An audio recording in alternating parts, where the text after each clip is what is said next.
All right.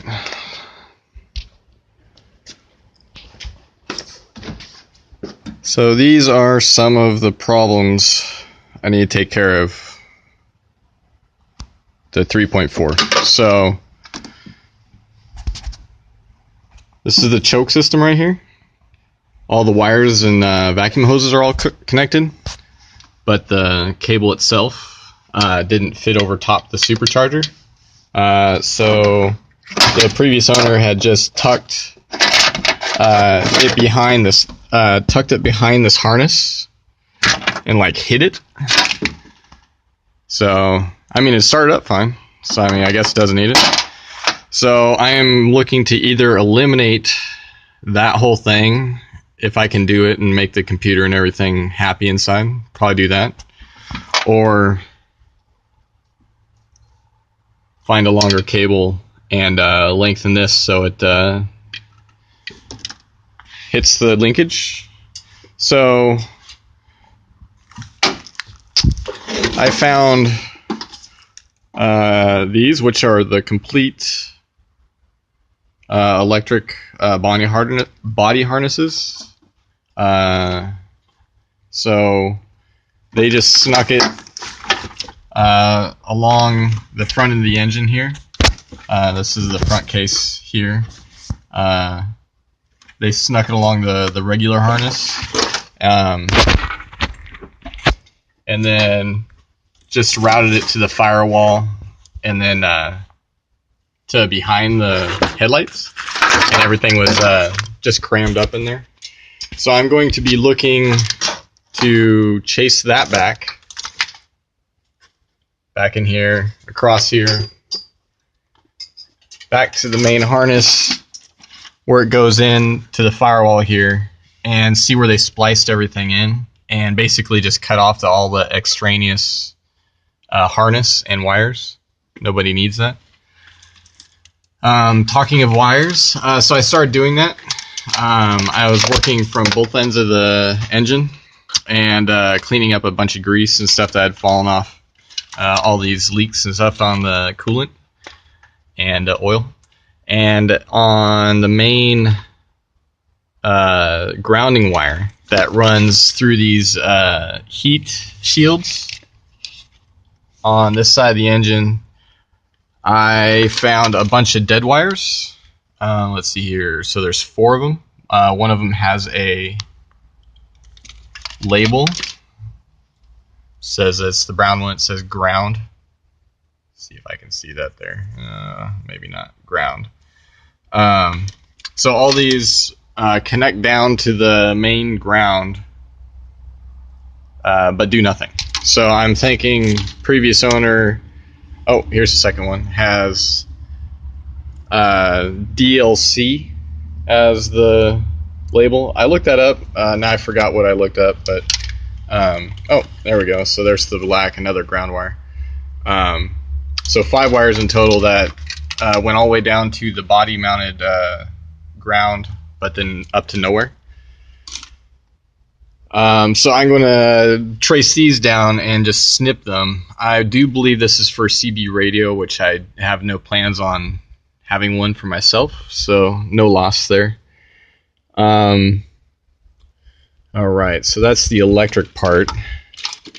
So the coolant part, there's quite a few different problems.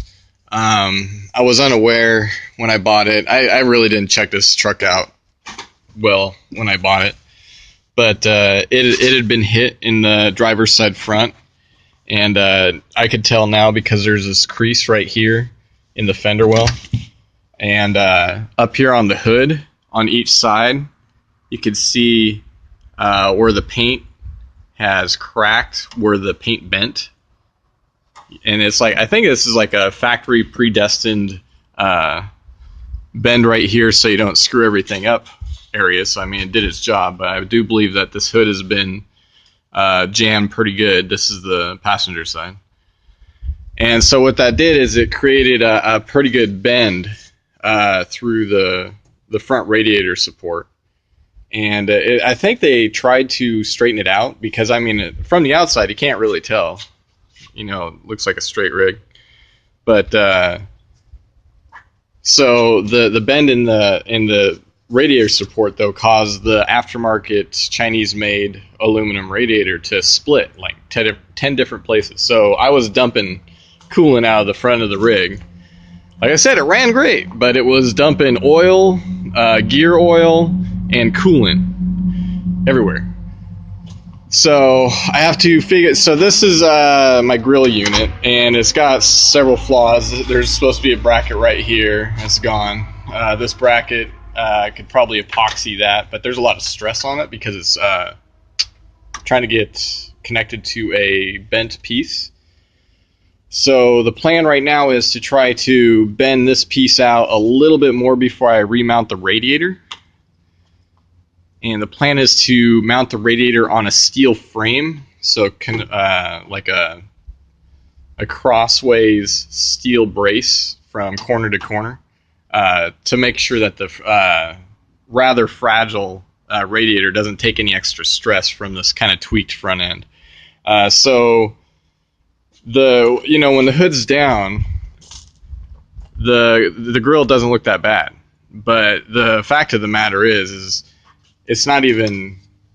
I mean, where are we at here? Oh, okay, there we are. We're not even close to having the brackets doing their job in the center. So these are the two top center ones. I could get this one semi-close, but then see here, it makes it all wonky looking over here. So, and see, like, if I put it back enough to do it, you can see it makes like a weird thing. Like if it's just resting here, just kind of just magically hanging there, it looks good. So at this point, I think I'm going to be trying to either figure out either a new grill, and then which would force me to get this radiator support really nuts on close. A lot of leveraging it out, probably figuring out a leverage situation to pull this out while not twisting it. Try to get an even pull, probably from both sides, to get it to where it's at least in the ballpark to where the grill could be mounted back up. So this is one thing I did notice before I bought it. There is a hole in this lens, so I need to buy one of those, replace it. So I was redoing the vacuum hoses on the back of the supercharger because it was done very poorly. There was like full length vacuum hoses coming off the top of this, and then he just put them around the back into this huge cluster of hoses and just had them jammed in there. And they didn't go anywhere. I mean, I was like, as I was like, oh wow, this is a mess of shit, I'll never figure it out. And then I just found out that they just went back there and bloop, nothing. So I looked them up, and they're just utility vacuum ports. So they're just not being utilized. So I just routed one to the other. Just make it nice and clean, dirt proof. Let's see here. There was... Okay, so this port off the back here, it had the same thing. Actually, it went out to a T, and then the T on one side went down, and he just jammed it into the hoses again. It's like that was his motto. It's like, hey, make it look really crammed and intimidating when really nothing's doing anything. But then it had a T, and then it was being used to drive this.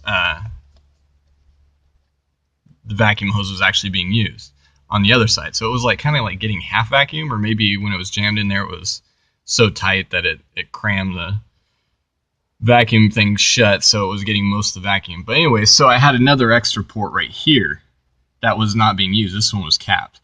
A lot shorter, is like there to there, like, 8 inches. So I used this port instead. I guess I could have used one of these, but I liked this, looked cleaner to me. So then I capped this vacuum port. Let's see here. There was also a whole vacuum system for the front differential. It had a vacuum actuated differential system. I did away with that. So there was a big steel canister, vacuum canister inside the fender here. I removed all that, cleaned up a bunch of junk that was inside the fender actually while I did that, and cleaned up the whole vacuum port system all the way down to the side of the differential. So I capped those with those same rubber caps I got at like Napa. So the vacuum port situation should be completely figured out. The front differential is ready to go. I think I'm actually going to put a limited slip in it though, so that'll change a little bit. So this engine was starting to misbehave though. It ran really good. It started very consistently. I always had coolant smells outside the truck, inside the truck. That sweet coolant smell. So I found a bunch of coolant leaks down here by the water pump. You got the main, these are the very main connections. You got going to and from the engine. It's like this is into the main pump, it's driven by this belt right here. It was just strips everywhere. There was like 5 different places that was dripping. The radiator, like I said, didn't do very good with the bent front support, so it was dripping. And then I have a lot of drips coming down off my bell housing when I'm working around underneath the truck. So I'm pretty sure, and I'm hoping it's just the freeze plugs are blown out or corroded or something on the very back of the engine. So, big money time. It's time to make the decision. I got this mess of wires and everything to deal with. Is to take off the supercharger, document exactly everything I'm taking off and how it's laying. Make sure those bolts are sealed up and labeled really well, including the throttle assembly. And then take my motor in. I might just take the heads in. I might take the whole motor. There's a couple reputable shops in Portland that have all the nice machinery, and they do a pretty good sell job on what they can do. I'm going to call around and try to really kind of set that up and get the information I need to kind of move forward. So I'm thinking at least the heads, but the rear main seal is leaking. So if I pull the whole motor with the supercharger off and give it to him and just be like, bam, give me something sweet, maybe I'll talk to the guy and he's like, oh yeah, we've done crazy stuff for supercharged engines before we know exactly these pistons, or I don't know, he could sell me on something cool. I plan on having this be the last truck I ever buy, so I just want the motor to, be really just a tight little unit. So yeah, I need to do that research and get those price numbers and really kind of decide where I want to go for the motor. For little things, see if you can see in here without the daylight. The armrests on the other side is super chowder. Looks like a dog or a puppy got to it, chewed it up. So I need to find one of those. Otherwise, smells very sweet and coolant-y in here. The rest of the front is actually pretty good. There's a little bit of wear on the front seat. Probably leave that is. Get back here. You probably can't see this at all now, but I'll just keep on the documentary. I'll just cut this out later. The carpet in the rear passenger seat got soaked with coolant. I do believe it was from the separate coolant or heater core that is in the console to power the back heater system. Okay, so under here we got some more problems. On the back axle, the bracket or the tower for the top control arm on the passenger side got ripped. Here, I can see it from the back actually a lot better.